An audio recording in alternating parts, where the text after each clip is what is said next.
Hello and welcome to another 5-in-1 Mayaani Talks. Today, if you have ever asked yourself about South Indian jewelry traditions, where they come from, what the story is behind their creation, the intention with which they came into existence and into our lives, then this is the video for you. I am exploring at the moment in this beautiful series beautiful regions across India and the fascinating Indian jewelry traditions that those specific regions can lay claim to. So, as I explore, let's dive into South Indian jewelry traditions today. Now, South Indian jewelry traditions are among the oldest and most spiritually rooted jewelry traditions across the world.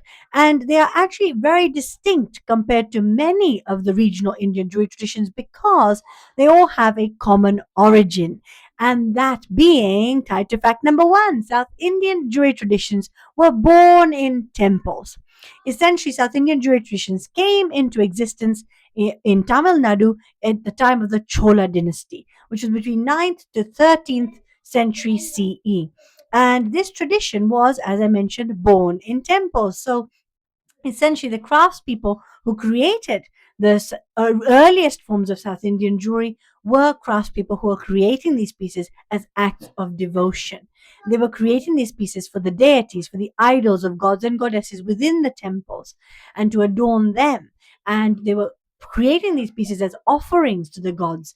So it's very much about devotion. That is the root of all South Indian jewelry traditions, and that is why they are so distinct from many other regions in India and many of the other jewelry traditions that exist in India because they're all deeply rooted in devotion. And within that South Indian jewelry traditions, of course, it was over hundreds of years that the jewelry traditions actually made their way out of temples slowly to being worn by brides. And that's specifically where South Indian jewelry traditions come in is on a wedding day. So they're typically bridal jewelry traditions. But that's not to say they're just for the wedding day. These traditions continue on throughout the woman's married life as well, in the case of some of the traditions, of course, not all of them. Now, the Tanjavur temple jewelry tradition in particular has been given by the Indian government a geographical indication tag because this particular type of temple jewelry or style of temple jewelry, the Tanjavur temple jewelry style, is credited to being from a specific region within South India, within Tamil Nadu, a specific region, and actually belonging to a specific group of people. That is, the artisans who create these works are from the same family. And this goes to say, for a lot of craftsmanship, that a lot of the time artisans pass on the skills from generation to generation. But in some cases, as in the case of Tanjavur, temple jewelry traditions, the actual skills are kept within the same family, and the artisans who are of that family pass down the skills and have received the skills from the many, many generations that came before them, which is why the geographical indication tag has been given. South Indian temple jewelry is deeply rooted in Hinduism. I don't like the word Hindu mythology. That's a very westernization. Mythology suggests that this did not actually occur. These events did not occur. They're like a story, a very intricate story. Some aspects may have been twisted, may not be real. Now, I don't think we should really question whether the events in Hindu stories actually took place exactly as they are told. Because as we're discovering, so much of the world around us and the universe is unknown to us. We thought we knew it. We're now unpicking it, discovering we didn't know what we thought we knew. And quantum physics is a great example of that, and how literally everything we knew about the universe is being turned on its head. So essentially, we can't really say this is mythology. So I prefer to just go to Hinduism for this. I won't mention mythology at all. But if you ever come across that phrasing, I wonder how you feel about it. But essentially, South Indian temple jewelry traditions are deeply rooted in Hinduism. Now, there's a little caveat to that because whilst I say that, and for majority of South Indian jewelry traditions this is true, in actual fact, there are a very small group of Christian Keralan brides who have their own jewelry tradition, which is called the Nazrani bridal tradition. Now, in Nazrani bridal tradition is very much a South Indian jewelry tradition, but not one rooted in Hinduism. That is why I said there's a tiny caveat. They wear what is called a mula motumala, which is mala meaning necklace. So mula motumala, we'll come on to what that is in a moment. They also wear kunuku earrings, which I have not explored in this particular one, but I'm keen to explore and discover more about. But kunuku earrings, and of course the neti patam as well. Again, not familiar with neti patam myself, but there's a picture of neti patam here for you. So neti patam with a kasavu wedding sari. So I cannot necessarily say that all South Indian temple jewelry is rooted in Hinduism because there is this small group of Keralan Christian brides who have their own beautiful bridal tradition, which is this Nazrani bridal jewelry tradition. So, but by and large, South Indian jewelry traditions are rooted in Hinduism, and they are therefore deeply connected to religion and also to cultural traditions, religious and cultural traditions as well. Now, the designs that feature in South Indian jewelry are typically, therefore, feature motifs and iconography to do with the divine, so depictions of gods and goddesses, motifs associated with gods and goddesses, as well as, of course, depictions of and motifs associated with nature as well. And these symbols are thought to bring the person who's wearing these pieces of jewelry not just protection, but actually auspiciousness and blessings as well. And in some cases, they're also seen to ward off the evil eye as well. We'll come on to that. So the protection, not just protection in general sense, but sometimes specifically protection against the evil eye, against evil intentions, against negative energies. One example I'll give at this point is the mango mala. Now, this was an interesting one I came across. The mango mala is a series of linked mango shaped pendants. So these mango shaped pendants are all linked together to form a chain, a necklace. And the mango itself is specifically chosen because across Tamil Nadu and across a lot of South Indian jewelry traditions and cultural traditions, the mango is seen as one of the most sacred and auspicious of symbols. And this is because mangoes are associated with love, fertility, prosperity, and abundance. So there you go, the mango mala. Of course, some of the most extraordinarily and extraordinarily detailed and exquisite pieces of South Indian temple jewelry are from Chettinad, and some of the most beautiful and beautifully preserved and discovered historical pieces of South Indian temple jewelry are actually kept within private collections, unfortunately, and held by some of the major global auction houses around the world. So yes, they're not necessarily accessible to us, but they do exist, and they are revered and they're kept in private collections or at auction houses globally, waiting for the right person to come along with the right wallet size to invest in them. Number two, Kasumala. So the Kasumala itself is a coin necklace. It's basically a necklace that consists of lots of coins, like a string of coins. Of course, in gold. So we're not talking like string thread, but a string of gold coins. And these gold coins each carry a depiction of Ma Lakshmi. So they are very heavily associated with the motifs, the iconography with Ma Lakshmi, who is the goddess of prosperity, auspiciousness, and beauty, and she is essentially Ma Shakti herself, the primordial force behind all creation in the universe, the ultimate divine feminine energy, basically. So this Kasumala is worn across Tamil Nadu and across Kerala as well. And it's an integral part of a Keralan bride's wedding trousseau. I love that word, trousseau, which is essentially a Keralan bride's package, if you like. Everything that's been pieced together, clothing wise, footwear, jewelry, including other pieces as well. It won't just be clothing, footwear, and jewelry, but typically it's those pieces that have been gathered together for the bride's wedding. Not just for her to wear on her wedding day, I must add. This wedding trousseau that's put together is to go with her into her married life as well. So the Kasumala is an integral part of a Carolan bride's wedding trousseau. Another example I'll give here. And it is, by the way, I forgot to mention, a symbol of prosperity and power. Now, it's important for me to highlight here. I've just triggered the thought in my own mind, and what I wanted to mention here is that the wearing of the kasumala is not so much about wearing a symbol of prosperity.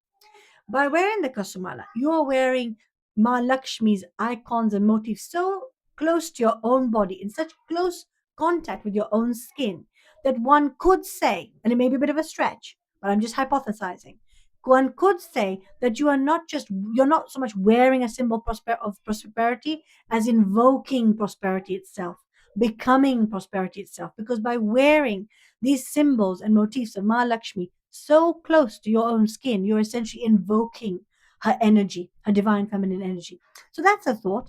An example I'll give you of another interesting mala before we go into fact number three is the Palak mala. Now, in Kerala, the Palak mala is an iconic necklace. Again, it's made of gold, but in the case of the Palak mala, the gold is the center stage. So it is a necklace that features lots of leaf shaped pendants, which have within them or have within the gold set or the gold set with small green stones. Now, it's important to mention small green stones because the stones are not prominent in these pieces. So you've got lots of beautiful leaf shaped pendants. They're all strung together in a gorgeous mala called the Palak Mala. But the point of this mala is to let the natural beauty of the gold shine through the intricate workmanship that has been involved in crafting the gold into very beautiful patterns that it has been created, shaped into. So the stonework is deliberately and intentionally kept to a minimum because the gold is meant to be the spotlight is meant to be on the gold in this case. The limelight is supposed to be on the gold. The stones, the green stones, are not meant to in any way overshadow the gold or steal the spotlight from them. So I thought I'd mention that one here before we go on to number three, because actually South India has a lot of jewelry traditions, and fitting them into five facts was a little bit tricky. So let's go into fact number three, the Naga Padamala. Now this was a very fascinating one because the Naga Padamala symbolizes a very living practice of worshipping serpents and snakes, which is very much a living practice in Kerala today. And why is it fascinating? Because serpents and snakes in Western ideology and thinking are not necessarily associated with very positive things. Often in Western ideology, serpents and snakes are seen to be associated with darkness, evil, danger. They're not seen as harbors of good blessings and goodwill and as protective in any way. But this is where the difference lies in Eastern philosophy, and in the case of the Kerala Nagapadamala, you can quite clearly see that there is a difference in thinking here, difference in philosophy here. And in the case of the Kerala Nagapadamala, this is worn as very much a living or symbol of the very living practice, the very alive practice of worshipping serpents and snakes, which is still present. It's a tradition that's very much a living practice in Kerala today. And this Nagapadamala essentially is designed to look like the hood of the snake, and it's supposed to bring the person who's wearing it not just protection. It also does not just serve as a way to repel the evil eye or resist the evil eye, but is all or deter the evil eye. But it's also seen as a bringer of good blessings and also strength to the person and good fortune as well as sacred force. So it's actually seen as a very positive symbol. In this case, serpents and snakes are a very positive omen or symbol for a person to be wearing. Number four, the Mula Motumala. I did mention we'd come across it. So the Mula Motumala itself is a pure gold necklace. It features jasmine buds. That's the inspiration behind the necklace. You've got lots of little jasmine buds. And the Mula Motumala, interestingly, is not purchased.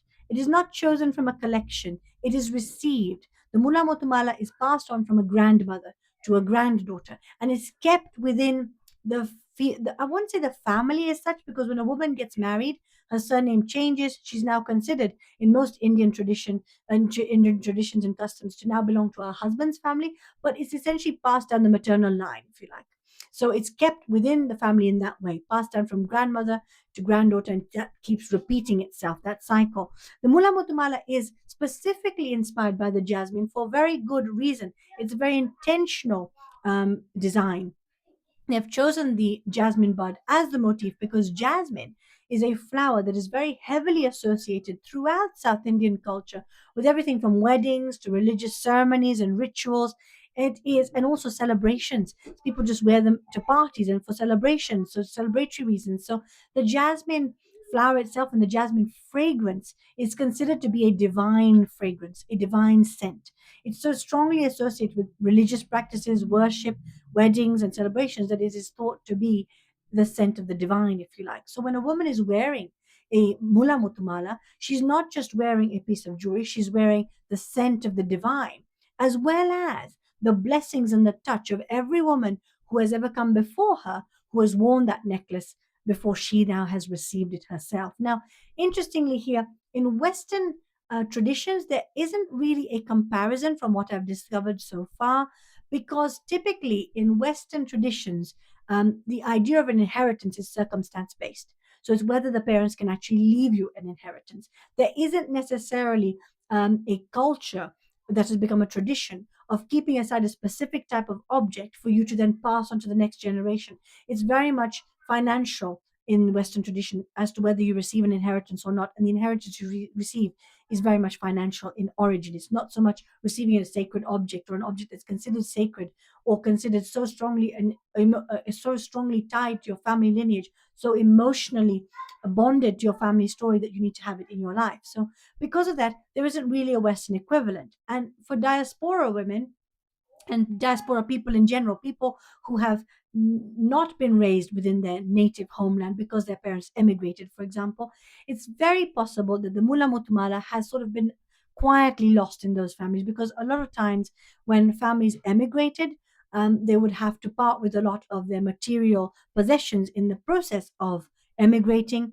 And in doing that, things like the Mula Mutumala would potentially have been lost, would have been parted with. So they wouldn't have one to pass on. And unless they actually invested intentionally in new pieces of gold jewelry, perhaps even pieces not necessarily with the jasmine bud motif because the craftsmanship wouldn't be there, but if they hadn't invested in gold pieces of jewelry with the idea of then continuing on that idea of passing on this particular piece through the family line, at every wedding, from granddaughter to granddaughter, from grandmother to granddaughter, or mother to daughter, etc., then it wouldn't exist. This tradition essentially would have been quietly lost by diaspora women and diaspora families in general.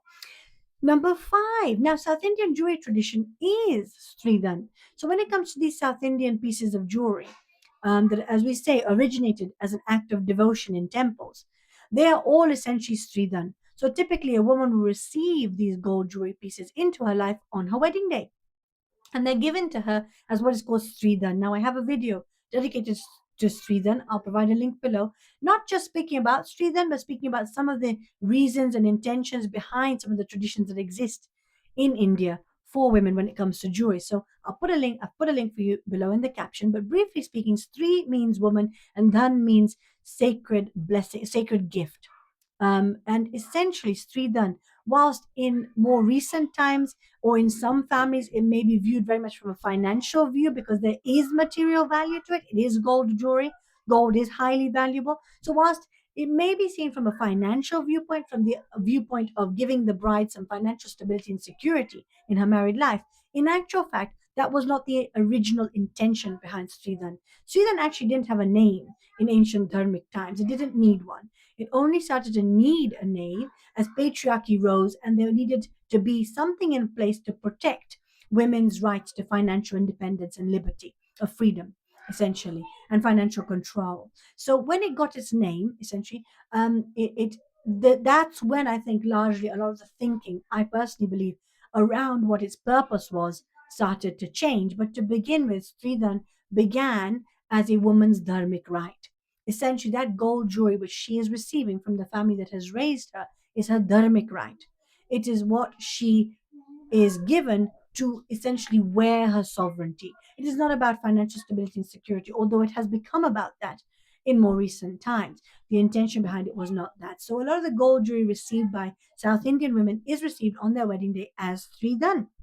It's a very living tradition, a very practiced tradition across not just South India, but many parts of India, and even amongst some diaspora communities as well, because not all of them have necessarily lost touch with these stories and with these traditions and practices. They're still living them today. Now, before we move away from this particular 5-in-1, I have a few more that I wanted to share because I did mention that South India has a lot of beautiful jewelry traditions. So I'm going to refer to my notes a little bit for these few, but we've got in Karnataka quite a few beautiful jewelry traditions, and some of them have actually emerged in Karnataka. In the case of the Gandabarunda motif, and the Gandabarunda motif is a motif of a two-headed mythical bird, supposedly mythical. Two-head, you know how I feel about mythology, so a two-headed mythical bird, and this iconography on the Gandabarunda motif, this two-headed bird, is supposed to have come from the Vijayanagar Empire specifically. So the motifs that you see on the the Gandabarunda motif itself has emerged from the Vijayanagar Empire. And this particular piece arose within Karnataka and came from the royal courts of Mysore. So that particular piece was not one that was influenced, if you like, because Karnataka has a lot of beautiful jewelry traditions which are to some degree influenced by its neighboring states. So, for example, in Karnataka, you've actually got something called the Kasinasara, which is Karnataka's version of the Kasumala of Tamil Nadu and Kerala. You've also got the Godisara, which is basically Karnataka's version, if you like, or Karnataka's jewelry echoing the Bumani Mala of Kerala. So you can see how influences of neighboring states have made their way into Karnataka's jewelry traditions. And finally, Karnataka has also been influenced in its jewelry traditions by pearls because of its close proximity to Hyderabad. Now, Hyderabadi pearls are revered and renowned, and Hyderabad itself, over hundreds of years, has been seen and continues to be seen as a major pearl cultivation center. It's a major trading center for pearls to this very day. And finally, I thought we'd briefly mention Andhra Pradesh as well. Now, Pradesh is known for its Nakshi work, and Nakshi work is extraordinarily intricate, hand engraved gold, basic gold work, where the surface of the gold is by hand patterned with beautifully intricate, heavily detailed motifs. Of course, Hyderabadi pearls also from Andhra Pradesh, but I've already covered those. So you can see how every South Indian jewelry tradition arose the from the deep from a desire from the deep desire to offer make offerings to the gods. It was a beautiful act of devotion, essentially. All South Indian Jewelry traditions are a beautiful act of devotion, and they are offerings that were made to the gods first, before they were then entrusted to women who honor the gods through how they live their lives and through their bodies. I think that's a beautiful thing. I never realized that women were seen that way in South Indian Jewelry traditions, but essentially the reason why women wear these pieces, why they've been considered not so much worthy, I don't want to use the word worthy, but why they've been considered the guardians for these temple jewelry traditions is because it is seen as women honor gods through the way they live their lives and through their bodies. I think that's beautiful. So it's possible that amongst some communities that exist outside of South India, so I'm talking about diaspora communities, it's possible amongst some diaspora communities, the true meaning behind South Indian pieces of jewelry is still preserved. But for some communities, that meaning will potentially have by and large be lost because a lot of the intention behind why things exist today that we still hold in our lives, a lot of the stories surrounding the intention have unfortunately been lost for many, many of the things that we hold dear in our lives.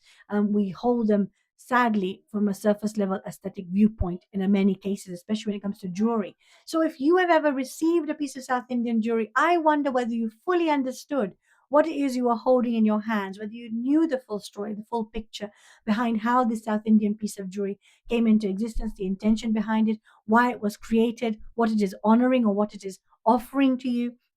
And if you didn't already know, hopefully along this beautiful journey of discovery with me, you have got some insights, some new insights into what those pieces mean. And maybe the next time you look at those pieces, you may just find yourself looking at them from a different lens, from a different viewpoint. If you've enjoyed today, please do hit the like button. I really appreciate it. I love reading your comments as well. So feel free to share those below. Of course, if you want to stay here for longer and join me in more of my exploration and discoveries into jewelry traditions and our deeply rooted connection to jewelry, then I welcome you to subscribe and hit the notification bell so you can tell when my next video is out. But for now, I'm going to sign off there. I'm Mega of Mayaani Jewellery. Remember, because your jewelry should always be more than just an afterthought. And bye for now.